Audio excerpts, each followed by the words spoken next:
বিশ্বে যা কিছু মহান সৃষ্টি চিরকল্যাণকর, অর্ধেক তার করিয়াছে নারী, অর্ধেক তার নর। তাই নারীর প্রতি সহানুভূতি নয়, সম্মান প্রদর্শন করুন। যে জাতি নারীদের সম্মান করতে পারে না, সে জাতির উন্নতি অসম্ভব। শুধু আন্তর্জাতিক নারী দিবস উপলক্ষে একদিন নয়, বছরের 365 দিনই নারীদের প্রতি সম্মান প্রদর্শন করুন।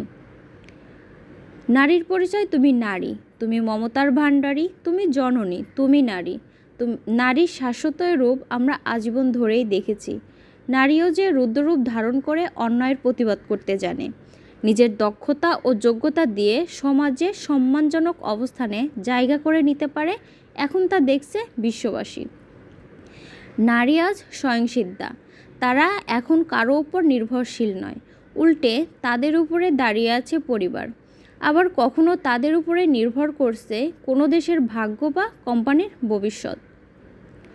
নারী না থাকলে রাখি হতো না, নারী না থাকলে ভাইফোঁটা হতো না, নারী না থাকলে পৃথিবী এত সুন্দর হতো না, নারী না থাকলে আমাদের জন্মটাই হতো না, নারী না থাকলে সৃষ্টিটাই সম্ভব হতো না।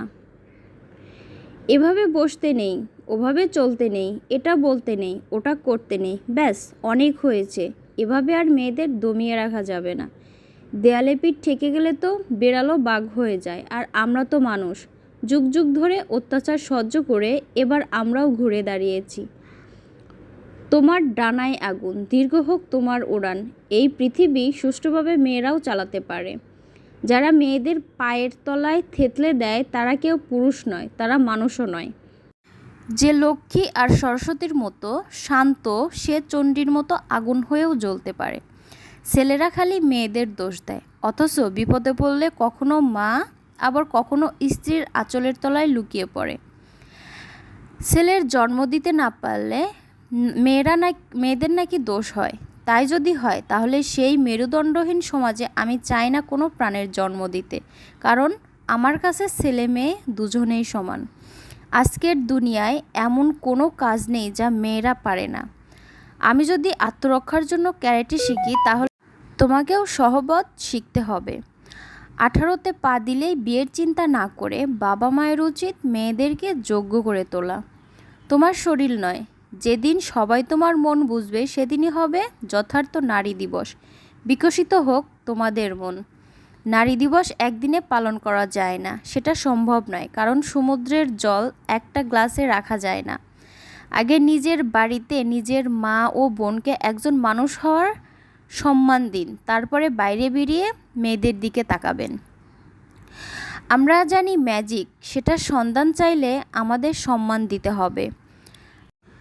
আমি বলতে চাই না যে সামনের জন্মে আমি মেয়ে হতে চাই না, বরং এটাই বলতে চাই যে যতবার জন্মাই যেন মেয়ে হয়ে জন্মাই।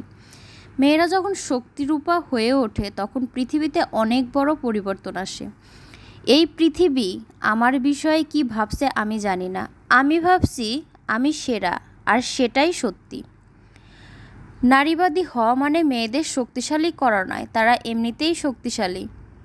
মেয়েদের শুধু অন্যের ভালো স্ত্রী হয়ে ওঠা শেখালে চলবে না, তাদেরকে সবার আগে যোগ্য করে তুলতে হবে। বাধা এলে তারা মুখোমুখি দাঁড়াবে। আমাদের মধ্যে আছে অন্তত শক্তির আধার, আমরা নিজেদেরও খুব ভালোবাসি। আমি স্ত্রী জাতির সেই সমস্ত প্রতিনিধিদের ধন্যবাদ জানাতে চাই যারা কোনো না কোনোভাবে আমাদের জীবনকে সুন্দর করে তুলেছে বিভিন্ন সময়। আজকের দিনে কারো পক্ষে বলা সম্ভব নয় যে আমাদের নারীরা পুরুষদের থেকে পিছিয়ে আছে। সব ক্ষেত্রে আমরা পুরুষদের টক্কর দেওয়ার ক্ষমতা রাখি। তাই আপামর নারী জাতিকে আমি জানাতে চাই যে নিজেকে কখনো দুর্বল ভেবো না, কারণ তুমি নারী, নারী শক্তির অংশ। আমরা কন্যা সন্তান হিসেবে মিষ্টি, আমরা বোন হিসেবে যত্নবান, আমরা প্রেমিকা হিসেবে সুন্দরী, আমরা স্ত্রী হিসেবে প্রিয়তমা, আমরা মা হিসেবে পরম মমতাময়ী, আমরা শক্তির আধার, আমরা নারী। জগতের যেখানেই যে জাতি নারীর অসম্মান করবে, সেই জাতিরই পতন নিশ্চিত। নারীদের সম্মান করো। জীবন যদি রামধনু হয়, তবে তুমি হলে তার রঙের বাহার। জীবনে যদি নাম আধার, তুমি হয়ে ওঠো তার আলোর আশার আলো। নারী চাই মুক্ত আকাশ, তারা চায় উড়তে, ডানার দাবি তারা জানায় না কখনো, কারণ ইচ্ছে শক্তি তাদের রক্তে। তিনি আমার বাবাকে খুব ভালোবাসেন, আমাদের যত্ন নেন, সংসারে তাকে ছাড়া অচল হয়ে পড়ে। তিনিই আমার দেখা সবচেয়ে সবল নারী। আমাদের সব স্বপ্ন সফল হোক।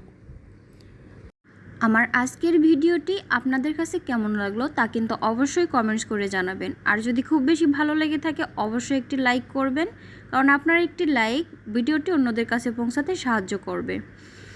তো আজকের ভিডিওটি এ পর্যন্তই। ভিডিওটি কেমন লাগলো অবশ্যই কিন্তু আপনারা কমেন্টস করে জানাবেন। দেখা হবে পরবর্তীতে নতুন আরেকটি ব্লগ ভিডিও নিয়ে। আল্লাহ হাফেজ।